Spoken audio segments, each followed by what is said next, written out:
Halo,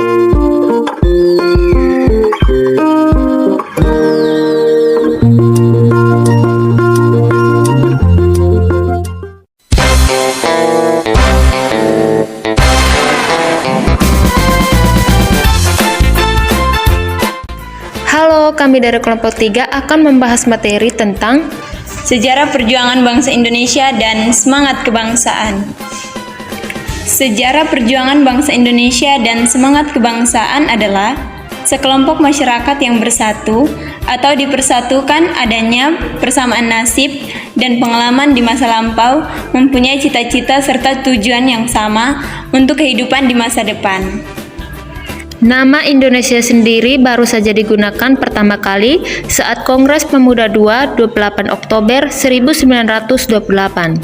Sebelum itu wilayah Indonesia sering disebut Nusantara.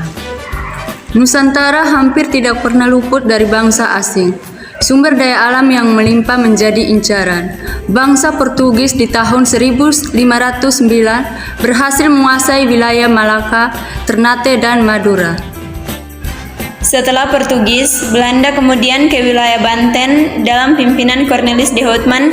Saat itu, Belanda ingin membentuk VOC dan menguasai rempah-rempah Indonesia.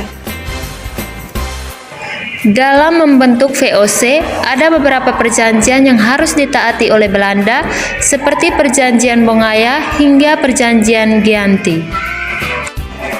Belanda menguasai Indonesia selama kurang lebih 350 tahun, hingga akhirnya Jepang masuk ke Indonesia dan menyerang Belanda hingga menyerah tanpa syarat. Pemerintah Jepang berakhir setelah 3,5 tahun menjajah dan berakhir ketika tentara sekutu kalah pada Perang Dunia Kedua. Mengetahui Jepang kalah, kemudian dibentuk Badan BPUPKI oleh Dr. Rajiman Wideoningrat. Setelah mendengar kekalahan Jepang pada 14 Agustus 1945, golongan muda mendesak golongan tua agar cepat melakukan proklamasi kemerdekaan.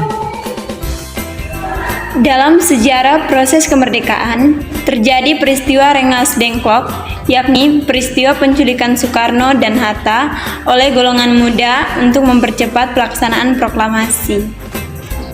Setelah kembali ke Jakarta, Soekarno dan Hatta mulai menyusun teks proklamasi. Dan teks proklamasi pun akhirnya dibacakan pada 17 Agustus 1945. Sejarah Indonesia setelah merdeka ialah mengesahkan dan menetapkan Undang-Undang Dasar sebagai dasar negara Republik Indonesia yang akhirnya dikenal masyarakat sebagai UUD 1945.